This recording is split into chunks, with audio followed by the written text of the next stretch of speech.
Bonjour à tous, bienvenue à ma conférence sur les dessous de l'IA responsable. Je m'excuse pour la blague à 2 balles, dessous 2 balles. Merci, voilà. Applaudissez. Ok, voilà, ça c'est fait. Bon, qu'est-ce qu'on fait là? Vous avez tous en tête que l'intelligence artificielle, ça a maintenant été de plus en plus compris, de plus en plus exploité depuis les dernières années par les boîtes, hein. Ok. Mais en fait, on parle de plus en plus aujourd'hui de son impact et de sa dangerosité potentielle sur nos vies, sur nos sociétés, sur l'environnement. Et c'est quelque chose qui est énormément scruté aujourd'hui. Et donc c'est là qu'entre en jeu la notion d'IA responsable. Et donc mon humble objectif pour cette présentation, c'est pas de vous faire un panorama complet. Il y a des bouquins de 500 pages exprès pour ça, mais c'est juste vous aider à y voir plus clair et à structurer un peu vos pensées. Si demain je dois commencer à mettre en place des bonnes pratiques d'IA responsable dans mes projets, dans ma boîte, par quoi est-ce que je peux commencer et quelles sont les idées que je peux avoir en tête? Donc, je me présente, je m'appelle Johan, je suis Head of Data et cofondateur d'Imaya. Si la boîte ne vous parle pas, c'est normal, la boîte a 3 mois. Et donc c'est une jeune société de conseil spécialisée dans la data. Et donc en parlant de data, je voulais déjà savoir dans la salle qui est data ingénieur. Ok, super. Qui est data scientist?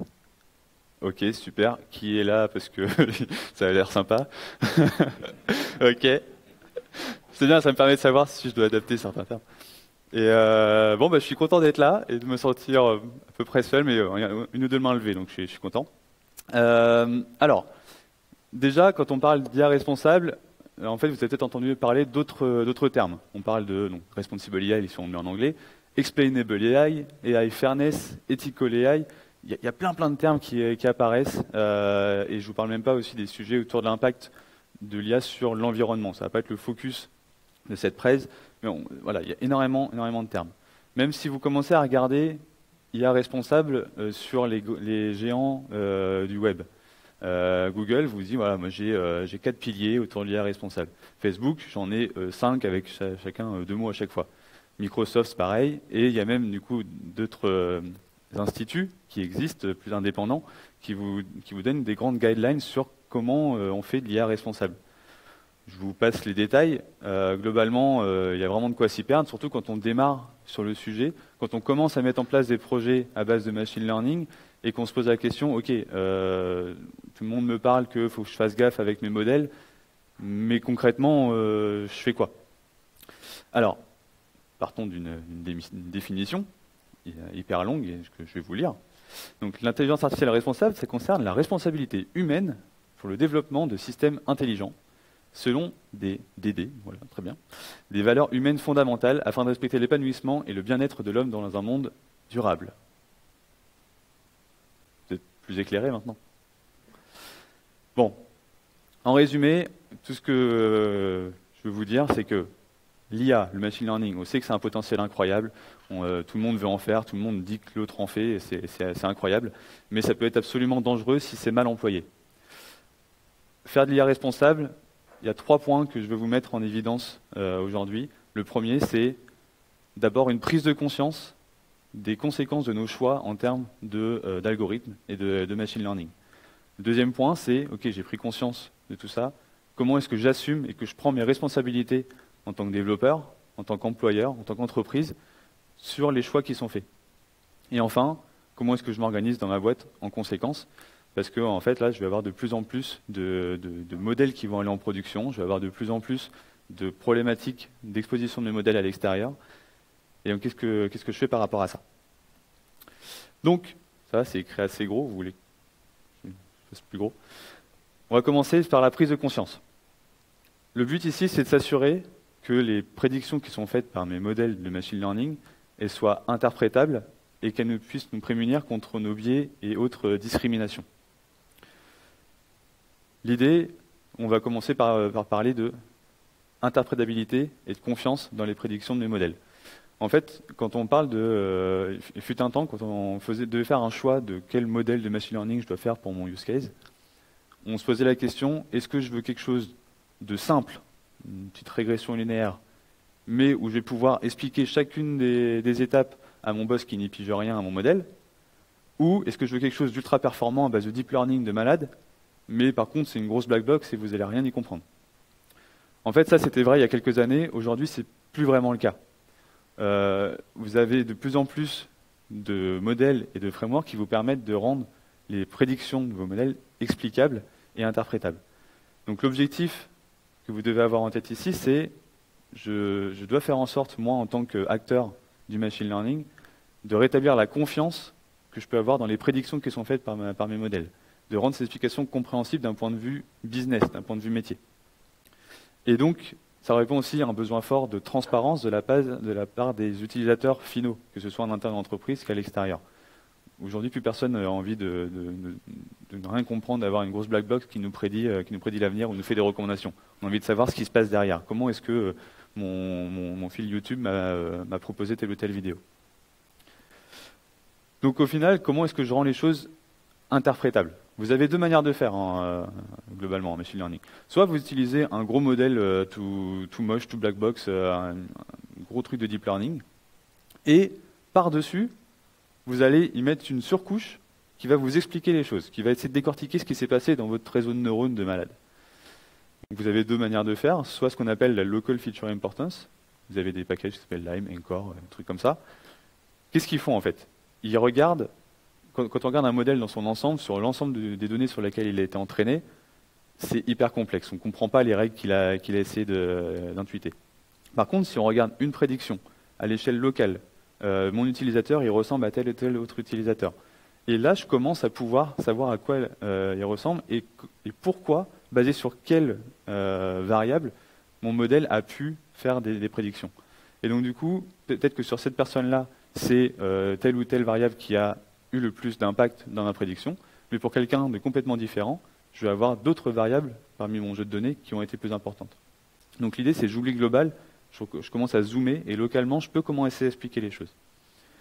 Et le deuxième, c'est plutôt, j'ai entraîné un énorme modèle, un super réseau de neurones, c'est génial, et en fait, je vais utiliser un petit modèle sympa, un arbre de décision, une régression linéaire, par-dessus, pour essayer d'inférer qu'est-ce qui a été le plus important pour lui. Donc en fait, je prends des gros raccourcis, mais c'est pour commencer à donner des intuitions métiers à travers mes modèles. Ou sinon, deuxième catégorie, vous avez des modèles qui sont interprétables by design. Et ça, vous n'avez plus besoin que ce soit un bête modèle tout simple comme avant. Vous avez des réseaux de neurones designés pour être explicables, vous avez des explainable boosting machines, enfin des noms super compliqués, mais qui vous permettent de dire, ok, à la fin, ma prédiction, je veux pouvoir faire en sorte qu'elle puisse être explicable en termes d'intuition métier. Sur quelles variables que j'ai utilisées en entrée vont avoir eu le plus d'impact dans ma prédiction. Et ça, en fait, ça répond à un vrai besoin de rendre de la confiance dans nos prédictions. Rendre les choses interprétables, ça vous permet de prendre des décisions sur, ok, est-ce que ma prédiction, là, elle commence à avoir du sens d'un point de vue intuition métier. Et peut-être que ça n'a rien à voir avec mon intuition métier, mais au moins ça permet de se poser la question et d'avoir une base de discussion. Plutôt que de mettre ça sur le dos du modèle, il s'est planté, c'est pas de ma faute, c'est la black box, j'y suis pour rien. Vous avez plein de packages qui vous permettent ça. Juste quelques exemples. Vous avez un projet qui s'appelle Lime qui permet de faire de l'interprétabilité. Si vous avez des prédictions sur... essayez de prédire par exemple si tel ou tel aliment c'est comestible ou c'est du poison. Bon, bah super, j'ai fait ma prédiction pour tel aliment et il me dit non, ça c'est du poison, à 100% j'en suis sûr. Ok, super, vous devez le croire sur parole ou vous devez essayer de comprendre pourquoi est-ce qu'il vous a dit ça. Du coup, ce type de package vous permet de dire bon, bah, je suis sûr de moi parce que sur telle variable, ça vaut telle valeur, sur telle variable, ça vaut telle valeur. Par contre, telle variable, ça vaut une autre valeur. Ça pourrait le faire tendre vers une prédiction plus mauvaise, mais dans l'ensemble, avec toutes les variables que j'ai, je suis sûr à 100% que c'est du poison. D'autres choses, si vous regardez cette image-là, vous êtes en train de vous dire ok, mon réseau de neurones, il a pu me dire cette image, c'est un chat à 98%. Ok, super, mais moi je vois un chat et un chien. L'idée de ce type de package, c'est de vous dire, ok, sur quel pixel de l'image il s'est concentré pour vous dire c'est un chat à 100%. Et sur quel pixel, si je ne regarde qu'une partie de la photo, est-ce qu'il commence à faire en sorte que ma prédiction elle soit moins sûre d'elle, parce que y a d'autres choses sur mon image qui me permettent de dire, en fait non, il n'y a pas qu'un chat dans ma photo. Donc toute l'idée, hein, c'est de vous faire comprendre que quand un modèle de machine learning vous dit c'est un chat 100% sûr, t'inquiète, on y va, l'idée de l'interprétabilité de vos modèles, ça vous permet de ouvrir un peu le capot, tout en ayant des modèles complexes, mais d'ouvrir le capot et de vous dire, ok, qu'est-ce qui a fait que tu m'as donné telle ou telle prédiction? Et est-ce que je peux te faire confiance par rapport à ça? Et au final, la confiance, c'est vous en tant qu'expert de la donnée, mais aussi par rapport aux personnes plutôt décisionnaires, business, qui doivent ouvrir un peu cette black box et commencer à vous faire confiance. Sinon, en fait, on entretient le mythe de la data, c'est compliqué et j'y comprends rien. Non, c'est pas si compliqué. Ok, on essaye de rendre les choses interprétables, c'est cool. Maintenant, si je prends chacune des composantes de ma chaîne de traitement dans l'établissement d'un projet de machine learning, vous avez la collecte de vos données. Vous allez faire en sorte, en général, de faire de la labellisation. En gros, essayer de trouver que tel individu il correspond à telle catégorie. Je vais entraîner un modèle sur toutes ces données-là pour essayer d'avoir quelque chose qui me permette de prédire ces futurs labels lorsque je ne les aurai pas. Je vais essayer d'activer ces résultats, les prédictions de mon modèle pour en faire un produit, de pousser une recommandation d'une vidéo. Et vous avez ensuite les utilisateurs qui utilisent vos prédictions. Et vous avez une boucle de feedback. La manière dont vos prédictions sont utilisées vont vous permettre de générer des nouvelles données et donc de collecter de nouvelles données et de recommencer votre boucle, de rentrer vos modèles, etc. Sauf que toute cette chaîne de traitement, elle est biaisée de partout. C'est absolument scandaleux. Vous pouvez à chaque endroit vous retrouver avec des biais dans vos modèles. Alors super. L'idée que vous devez avoir en tête, c'est discrimination in, discrimination out. Un modèle de machine learning, c'est bête comme un pied, ça ne fait que reproduire des patterns qui existent déjà dans vos données. Donc si vos données, elles sont biaisées, vos prédictions, elles sont biaisées. Voire même, un modèle de machine learning, il peut vous permettre d'amplifier certains biais, certains stéréotypes. Donc le sujet va bien au-delà de juste comment je design mon modèle. En fait, le modèle, c'est bête et méchant, on s'en fout. C'est vraiment comment est-ce que je prends en compte dans toute ma chaîne de traitement les potentiels problèmes, les potentiels biais que je dois mettre en évidence. Et par exemple, je ne sais pas si vous avez entendu parler de cette algo chez Amazon pour essayer d'accélérer le process de recrutement. Ils ont scanné tous les CV de leurs dernières années où les gens avaient postulé et essayer de faire en sorte que d'accélérer, de voir si la personne elle a sa place chez Amazon ou pas. Naturellement, ils ont supprimé des variables du type masculin, féminin. Ils ne sont pas bêtes. En fait, c'est pas parce que vous supprimez quelques variables que dans l'ensemble des informations, vous n'êtes pas en train de calquer des discriminations qui étaient déjà présentes dans vos données. Qui a postulé chez Amazon dans la tech il y a les dernières années? Je vous laisse deviner, il y avait une conférence juste avant, il y avait une keynote juste avant. Où est le problème? Donc, c'est pas juste en vous disant « Non, j'enlève tout ce qui est discriminant et c'est bon, je suis safe ». Donc comme je disais, un modèle machine learning, en soi, c'est pas biaisé. C'est vraiment quelque chose qui va reproduire et trouver des patterns dans vos données. Le tweet que j'ai mis là, je l'ai mis tout à l'heure, j'ai trouvé ce tweet-là. Et en fait, c'est toujours quelque chose qui est présent aujourd'hui, même si on en parle depuis des années. Ça, c'est un super modèle de deep learning qui fait de la génération de texte. Vous mettez un début de phrase et vous continuez la phrase.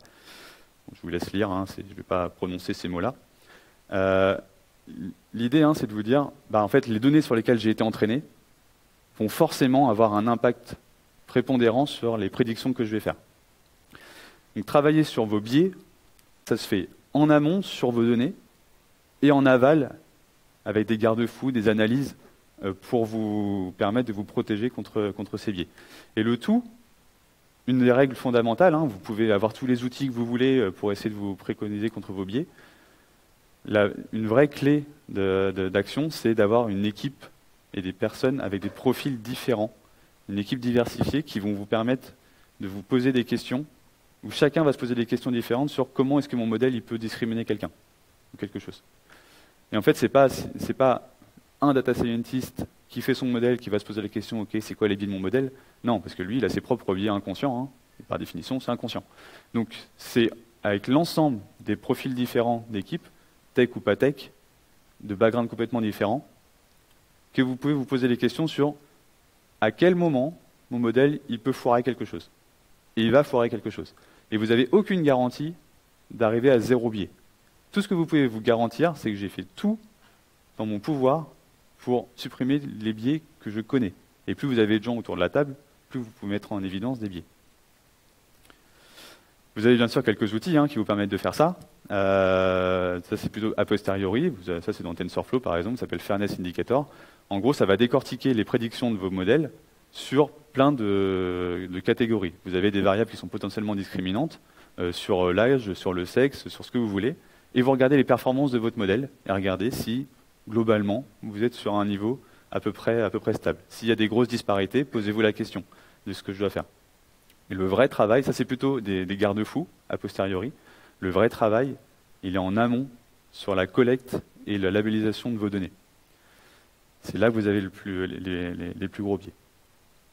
Et potentiellement, un des travaux de data scientist, data ingénieur, enfin de manière générale sur la data, ça va être de préparer la donnée que je collecte pour la donner à manger à des modèles.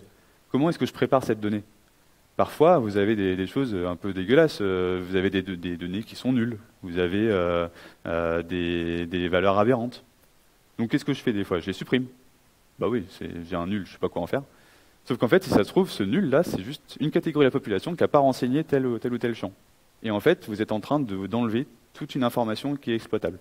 Donc, il y a plein de questions à se poser dès la collecte et l'utilisation de vos données sur OK, est-ce que je ne suis pas en train de discriminer une partie de mes utilisateurs? Ça va? Ouais. OK. Le premier point, c'était vraiment la base.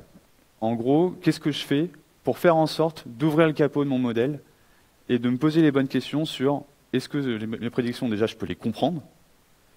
Et est-ce que les biais qui sont inhérents à tout être humain et dans mes données, est-ce que je peux commencer à mettre en place des choses pour les contrer?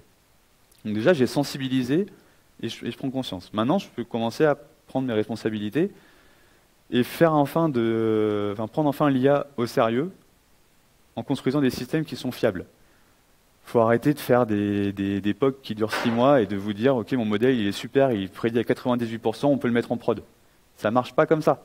Il faut bosser rapidement pour mettre en production selon des standards de développement logiciel pour mettre en prod de l'IA. Donc là, je pense que je parle à beaucoup d'entre vous. Un produit à base de machine learning, un use case à base de machine learning, c'est avant tout un logiciel. Et on prend trop de raccourcis dans la data juste parce que c'est un univers qui paraît différent.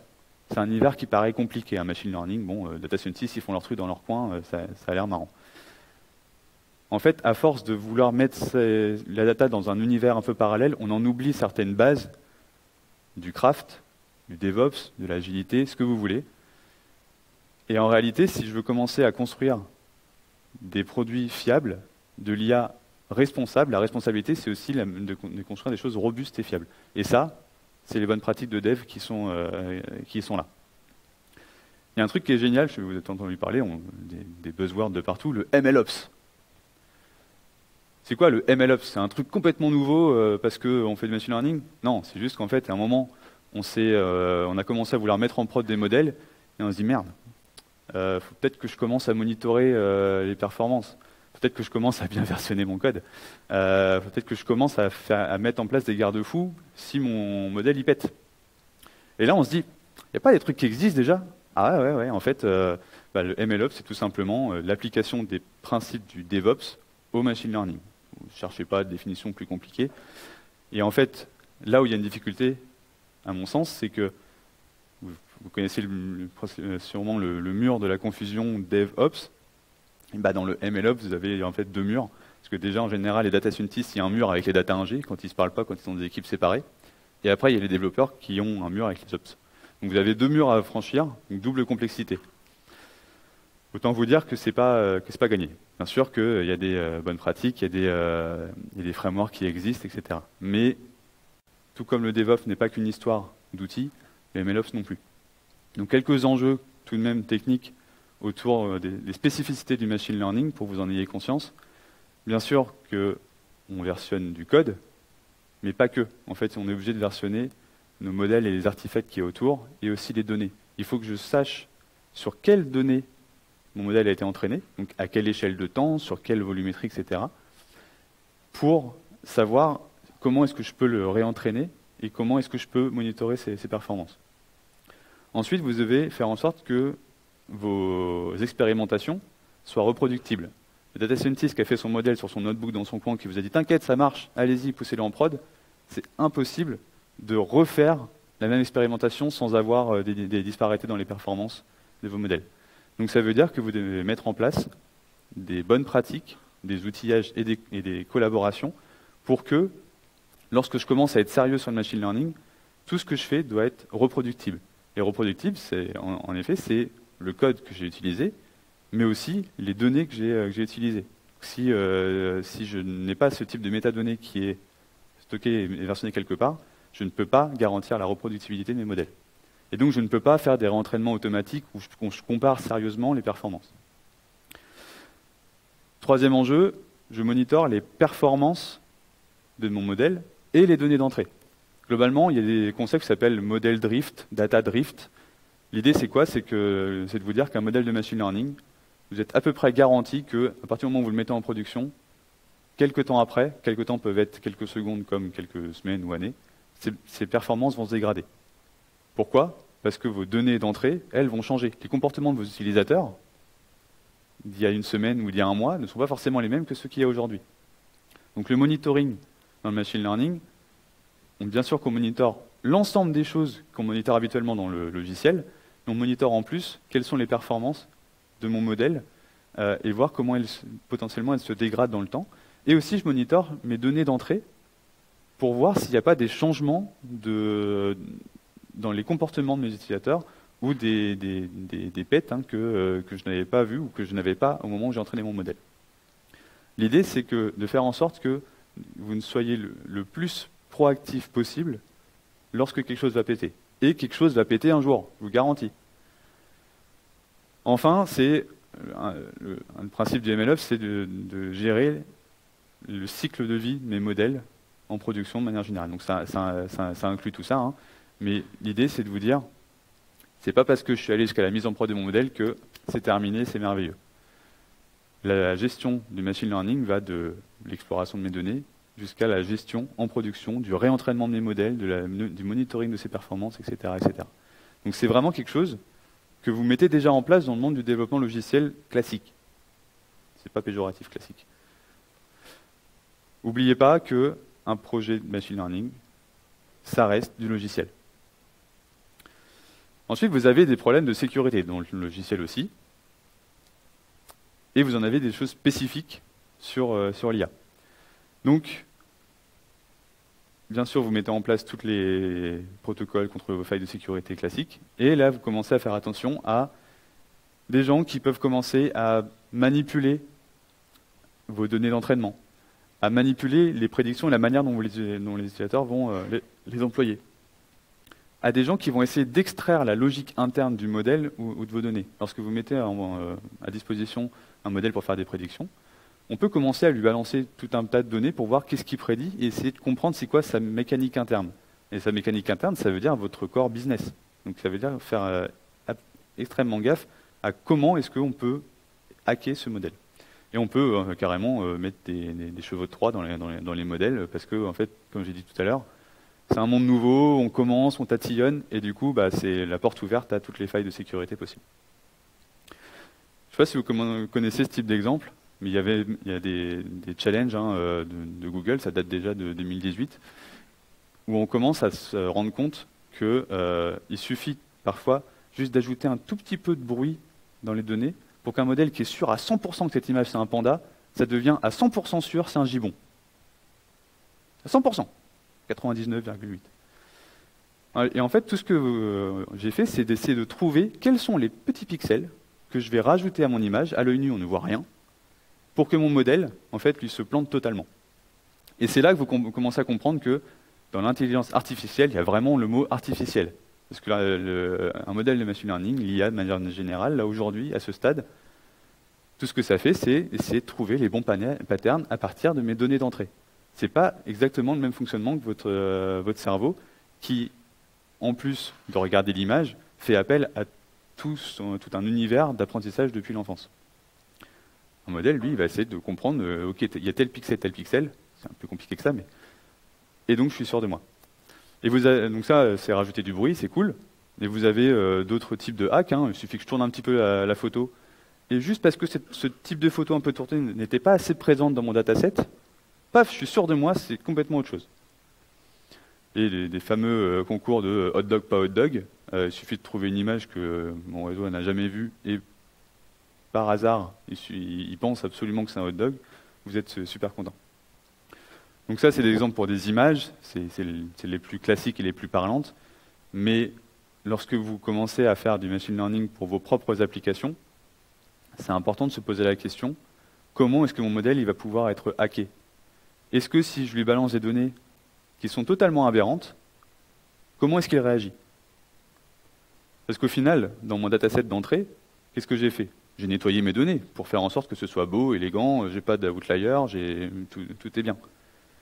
Qu'est-ce qui se passe dans la vie réelle? Je lui balance des données qui sont complètement aberrantes. J'ai exploité ce cas de figure ou pas? Est-ce que j'ai testé ce cas de figure? En général, non. Et en général, on se plante. Donc voilà, l'idée, c'est de vous poser vraiment ces questions-là. Qu'est-ce qui peut planter dans mon modèle? Comment est-ce que je peux le planter? Vous avez enfin des problèmes, beaucoup de sujets autour de la privacy, du respect de la vie privée ou des données privées. Je ne vais pas rentrer trop dans le détail, mais il y a énormément de considérations légales que vous avez sûrement en tête, hein, de consentement d'utilisation, d'obligations autour de la collecte des données, d'anonymisation, etc. Et il y a des nouvelles réglementations dont je vais parler qui vont amplifier ça. Et qu'est-ce que je fais, moi, pour garantir la vie privée dans le contexte du machine learning? Déjà pour la collecte, donc bien sûr, il y a ça, mais aussi pour l'entraînement de mes modèles et faire en sorte que je n'exploite pas des choses qui sont hors du consentement. Il y a quelques pratiques émergentes, on appelle differential privacy, federated learning, donc des termes un peu complexes. Au final, je vous recommande cette BD de Google, elle est marrante, elle vulgarise bien les choses. Si on prend l'exemple du federated learning, l'idée c'est quoi? Vous avez un modèle qui est déployé sur votre smartphone ou sur une application de votre smartphone. Vous n'avez pas trop envie qu'il pompe vos données personnelles, qu'il les envoie à un gros serveur là où on entraîne toutes les données et un gros modèle, et qu'ensuite il vous mette à jour votre modèle dans votre app. À la rigueur, vous pourriez être d'accord avec le fait que le modèle il est envoyé sur votre application, il s'entraîne sur des données d'utilisation de votre app, et tout ce qu'il envoie au serveur, c'est uniquement les mises à jour du modèle, pas vos données. Vos données restent chez vous. Je n'envoie que les mises à jour de l'entraînement de mon modèle à quelque chose de centralisé que je redéploie à l'ensemble de ma flotte de portables. Donc ça, c'est des pratiques qui commencent à émerger. Plutôt que de centraliser toutes les données et d'entraîner un gros modèle et de tout mettre à jour, je vais mettre à jour des toutes petites mises à jour de mon modèle sur vos devices. Vous gardez vos données et je n'envoie que les modifs de mon modèle. C'est le type de pratique qui commence à émerger pour garantir la privacité. Troisième pan, comment est-ce que je m'organise dans ma boîte pour faire en sorte que l'IA responsable, ce ne soit pas qu'une question technique, mais aussi une question de stratégie d'entreprise. L'idée derrière ça, c'est de remettre l'humain au cœur du système. C'est super, hein, l'IA, ça permet d'automatiser un grand nombre de choses, de traiter des use cases absolument géniaux, mais c'est pas pour ça qu'il faut laisser l'IA en mode pilote automatique. C'est quelque chose d'un peu nébuleux, une black box, donc ça doit marcher, puisque sur mes données d'entraînement, ça marche bien. Non. Toujours s'assurer qu'il y a un être humain qui soit dans la boucle de prise de décision pour une meilleure réactivité en cas de besoin. Qu'est-ce que je veux dire derrière ça? Est-ce que vous avez, si vos entreprises mettent en place du machine learning, des protocoles, des guidelines qui vous permettent de vous poser la question, qui est responsable pour l'audit de vos systèmes de machine learning? S'il y a un truc qui va péter, et ça va péter, qui est responsable? Et qu'est-ce que je dois prendre comme décision? Et spoiler alert, ce ne sera pas que le data scientist. Donc, et supposer que tout le monde est responsable de la data et des modèles, c'est comme si personne n'était responsable. Donc vraiment, mettre en place des guidelines de accountability, de responsabilité des différents acteurs. Et une pratique courante, c'est eat your own dog food. Si vous pouvez commencer à déployer des modèles déjà en interne, que vous soyez vos propres utilisateurs, ça fait déjà une couche supplémentaire de tests avant de déployer à des utilisateurs finaux. Une question que vous pourriez vous poser, c'est est-ce que vous avez mis en place une kill switch pour vos modèles? Ce que je veux dire par là, c'est qu'il y a plein de pratiques dans le dev où l'enjeu de mon software, de mon produit, il est tellement grand que j'ai mis en place tout un tas de protocoles de gestion de mes risques, tant pour la santé économique de ma boîte que pour son image. Donc je me suis posé la question, si mes utilisateurs l'aiment pas, qu'est-ce qui se passe? S'il y a un crash, qu'est-ce qui se passe? Etc. etc. Pourquoi est-ce que, juste parce que c'est de l'IA et c'est nouveau, on ne le mettrait pas en place? Et en fait, il y a très souvent des cas où on va mettre en production un modèle, on va le déployer, et a posteriori, on va se rendre compte que c'est en train de discriminer certaines populations, ou c'est en train de me donner des prédictions qui sont en train de complètement détruire l'image de marque de mon entreprise. Et après, on est en mode urgence. Qu'est-ce que je fais? Qu'est-ce que je fais? Est-ce que je coupe tout? Est-ce que j'arrête? Je fais quoi? Donc de réfléchir en amont, dès la stratégie de déploiement de vos modèles, à si je dois le killer, qu'est-ce qui se passe? Est-ce que je reviens à une version précédente qu'on a déjà testée, déployée, etc. Est-ce que je reviens à un être humain qui fait certaines choses? Est-ce que je reviens à des heuristiques, des baselines toutes bêtes? Est-ce que je coupe tout? La question doit se poser. Il n'y a pas une seule bonne réponse, ça va dépendre vraiment de votre contexte. Mais en tout cas, c'est important d'incorporer dès le début et dès la phase de construction de vos modèles et de votre projet ce type de questions qui en fait sont des questions assez courantes dans la création d'un produit, d'un software de manière générale. Et juste parce que l'IA c'est nouveau, on a tendance à l'oublier. Enfin, bon, beaucoup moins marrant, mais il y a toute une gouvernance à mettre en place autour de l'IA. Typiquement, c'est des choses classiques, je ne suis pas en train de réinventer la roue. Mais bizarrement, parce que c'est de la data, c'est de l'IA, on a tendance à les oublier. Ou à se rendre compte maintenant que ce serait peut-être important de les mettre en place. Donc, par exemple, construire un inventaire dans votre entreprise de tous les systèmes à base de machine learning. Déjà, d'avoir cette cartographie, est-ce que vous l'avez? Et est-ce qu'elle est exploitable par tout le monde? C'est pas toujours le cas. Nommer, on l'a dit tout à l'heure, des responsables, et mettre en place des audits techniques, mais aussi business, sur l'impact business que peut avoir ce modèle, à l'échelle de l'entreprise. Et donc là, ce n'est pas uniquement les développeurs, les data scientists qui doivent mettre ça en place. Et rendre obligatoire ces audits avant de déployer en production, avant de déployer votre produit. Et enfin, documenter, valider, monitorer tous les systèmes. L'idée, c'est je mesure tout et je suis capable de prendre des décisions à partir de ça. Il commence à y avoir des choses qui se mettent en place dans le monde du machine learning pour avoir de la documentation digne de ce nom. Ce n'est pas uniquement la documentation de code. L'idée, c'est d'être capable d'avoir une documentation qui parle à tout le monde, tant aux techniques qu'au business. Et donc, il y a Google qui commence à mettre en place des exemples, ce qu'on appelle des model cards. Là, c'est un exemple pour la détection d'objets dans une image. De commencer à standardiser la description de mon modèle, son objectif, quel type de prédiction il fait, les performances qui sont observées jusque-là et en production jusque-là, etc., etc. Et d'avoir une sorte de standardisation des informations qui sont spécifiques à votre modèle. Comme ça, quelqu'un qui ne comprend pas ce qu'il y a derrière un modèle, mais il va être impacté en tant qu'expert business dans l'entreprise, il est censé avoir une compréhension globale de ce qu'il fait et des enjeux et des potentiels risques qui y sont associés parce qu'ils ont été définis. Et enfin, les notions de conformité. On a parlé tout à l'heure dans la partie privacy.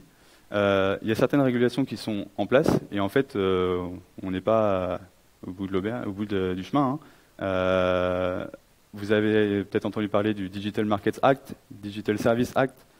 Il y a ce qu'on appelle le AI Act. Il y a une sorte de guideline d'éthique pour une unité de confiance qui est en train de se mettre en place au niveau européen. Donc tout un ensemble de choses qui font que le marché de l'IA est en train de clairement se réguler. Aujourd'hui, c'est clair qu'il va plus cibler les géants, les principaux acteurs du machine learning, pour commencer à réguler les choses, commencer à limiter leur impact sur la société et sur notre vie privée. Mais au final, c'est des choses qui vont nous arriver dessus, nous, pauvres mortels dans nos modèles, dans nos entreprises, pour nos petits modèles, ça va nous arriver. Et surtout, si vos modèles commencent à avoir un impact vers l'extérieur. Si c'est pour l'interne, c'est votre tambouille. Vers l'extérieur, vous allez commencer à avoir des régulations qui sont en place. Donc au final, tout ce que je dis là juste avant, soit vous commencez à être proactif sur le sujet et vous organisez en conséquence, soit vous attendez que ces régulations elles arrivent et là vous êtes en mode urgence absolue, il faut que je casse tout, il faut que je pète tout. Ça me fera du business en tant que boîte de conseil, hein, moi je suis content, mais vous allez être un petit peu embêté. Ok, super, c'est cool. Maintenant, tu m'as bombardé l'information, je fais quoi? Par quoi je commence? Je fais un petit dézoom sur les 3 phases dont je vous ai parlé. D'abord, sur la partie prise de conscience. Ça doit être votre critère numéro 1.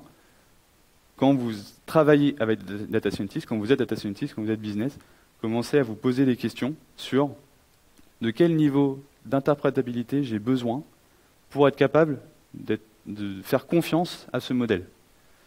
Et aussi, quel genre de discrimination ou de biais il peut engendrer ou confirmer ou amplifier lorsque je le déploierai. Déjà, en se posant ces 2 questions toutes bêtes, vous allez vous mettre en place des modes de fonctionnement, des brainstorming, des actions d'entreprise qui sont hyper intéressantes pour vous poser les bonnes questions. Et donc aujourd'hui, c'est hyper important, quand vous commencez à bosser sur du machine learning, de faire en sorte que l'interprétabilité, ce soit même pas négociable, ce soit by design. Quels que soient les algos que vous mettez en place, que les prédictions soient explicables d'un point de vue business, pour être capable de faire confiance dans ces prédictions et de prendre des décisions en conséquence.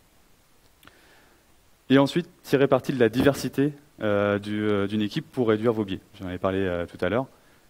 Vaut mieux avoir une espèce d'équipe dédiée à brainstormer sur tous les biais qui peuvent être engendrés par mon modèle. Qu'est-ce qui peut être discriminant? Et cette équipe ne doit pas être composée que de data scientists ou de tech, etc., etc. Donc commencez par ça déjà. Vous êtes en train de planter des bases hyper intéressantes pour vous poser les bonnes questions sur ok, je fais du machine learning, c'est cool, mais il y a des gens derrière. Et quel impact j'ai sur ces gens-là? Deuxième étape, je commence à prendre mes responsabilités et créer des trucs fiables. Je me pose la question suivante. Quels sont les risques qui sont associés à mon modèle? Les failles de sécurité potentielles, les données qui vont être complètement aberrantes que je n'avais pas vues en entrée. Comment est-ce que je m'assure de ça? Et de quoi est-ce que j'ai besoin pour contrôler ces performances dans le temps, contrôler mes données d'entrée? Donc là, j'identifie mes failles de sécurité potentielles, je les priorise et je démarre par les plus importantes.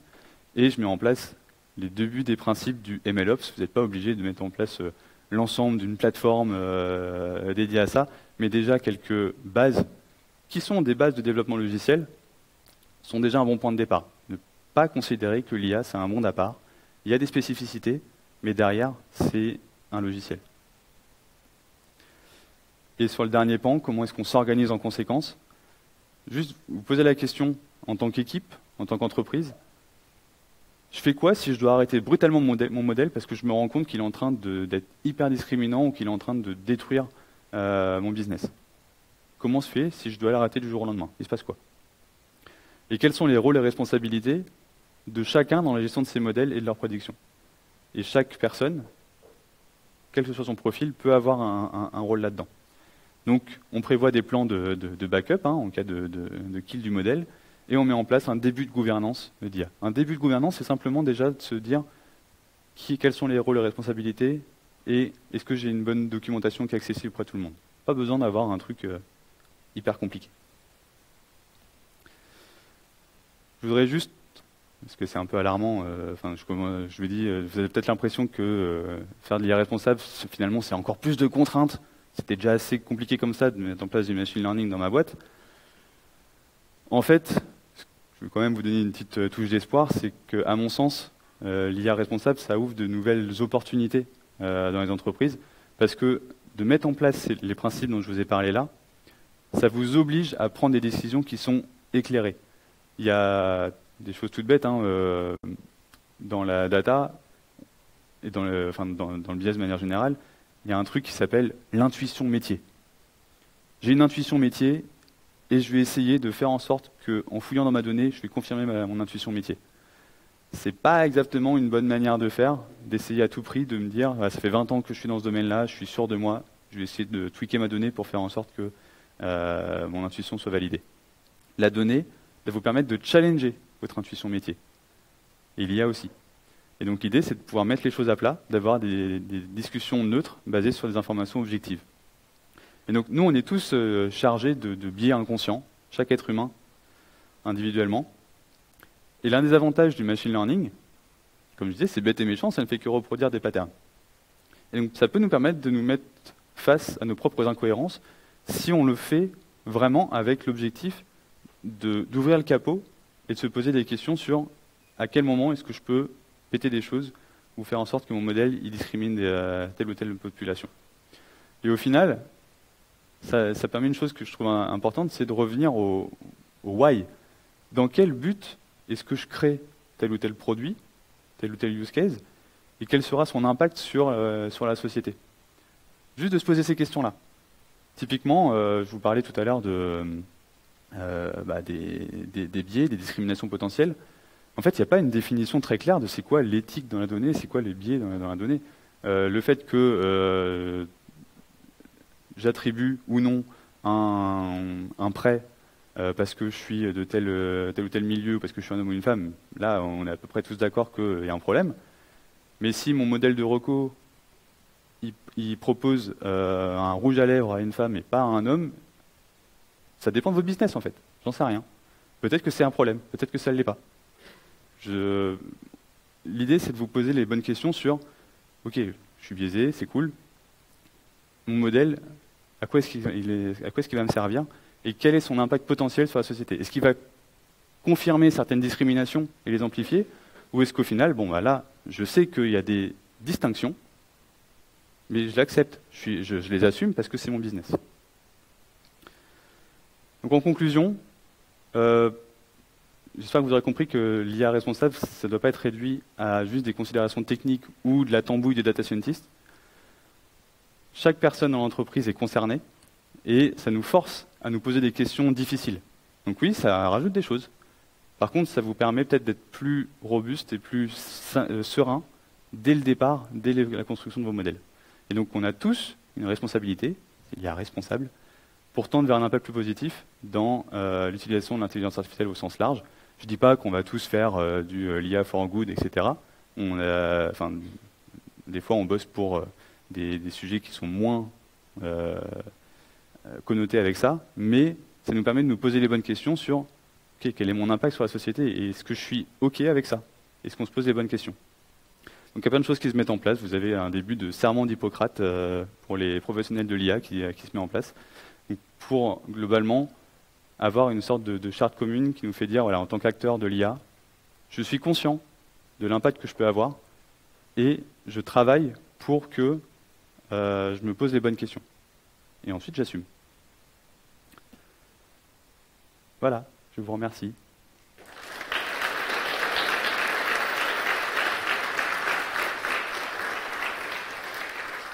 Je vous mets quelques ressources que j'ai utilisées. Pas mal de projets open source qui existent. Je ne suis pas rentré dans le détail de plein de packages, etc. Mais l'idée, c'est, voilà, je commence demain. Est-ce que j'ai un début de plan d'action qui est intéressant? Est-ce que vous avez des questions?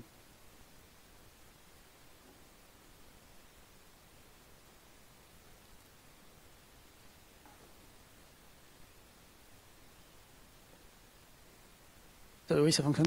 Bonjour, merci pour la présentation. Je voulais savoir comment on peut intégrer dans le design, par rapport à tout ce qui a été expliqué là, comment est-ce qu'on peut intégrer dans le design de systèmes d'intelligence artificielle des questions qui vont porter sur la façon dont ça va être utilisé, notamment par exemple je pense au deepfake et aux différentes technologies qui permettent de falsifier, en fait, de créer des faux. Ça fait aussi partie des questions d'IA responsable. Comment est-ce qu'il y a des exemples ou des pistes pour réfléchir à la façon dont on peut anticiper ces problèmes-là et protéger ces systèmes ces systèmes de machine learning pour éviter qu'ils participent en fait à des opérations qui soient nuisibles en fait. Alors bon, il y a des cas qui sont très parlants. En effet, les deepfakes, c'est de l'image, c'est de la vidéo, ça parle directement aux gens.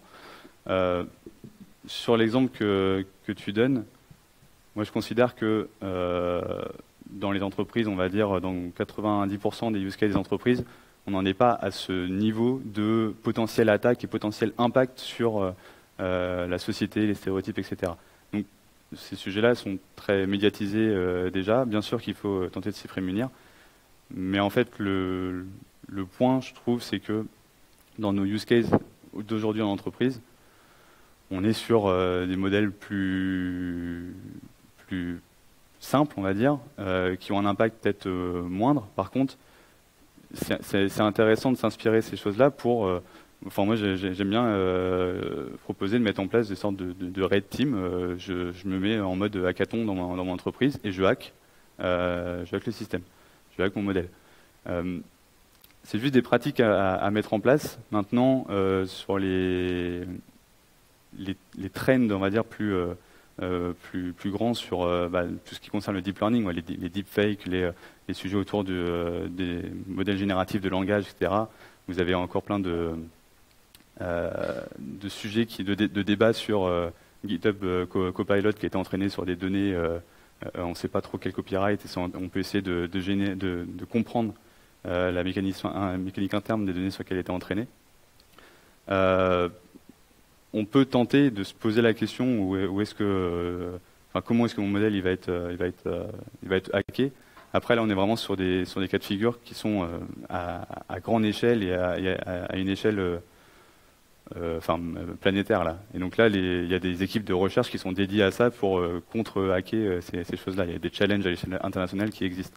Maintenant moi à l'échelle de l'entreprise, je suis pas forcément à cette dimension-là de modèle mais mon modèle d'attribution de telle ou telle campagne marketing, je peux peut-être commencer à me poser la question, si je suis tel ou tel type d'utilisateur, quel impact va avoir ma prédiction, comment est-ce que je peux contrer le modèle.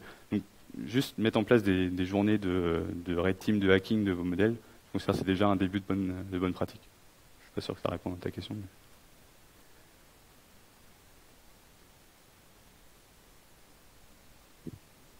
Allô.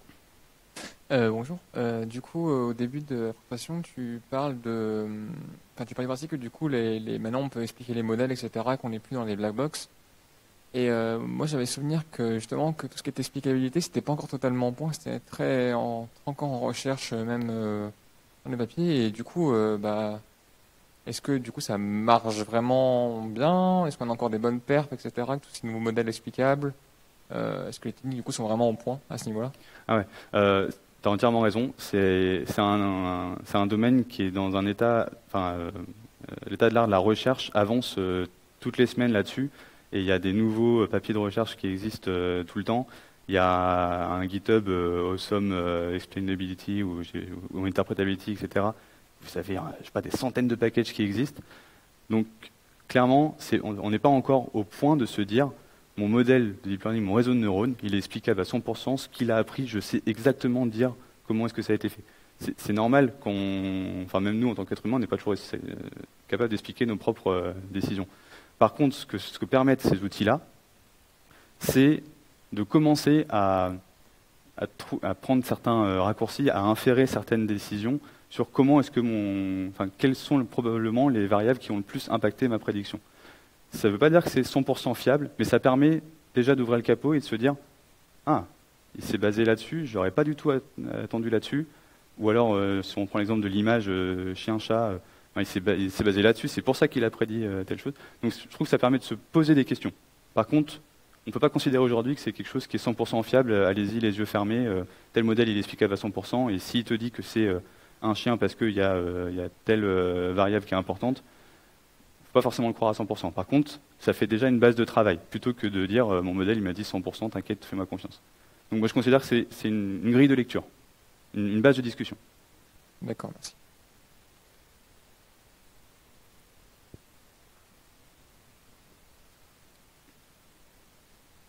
Dernière question.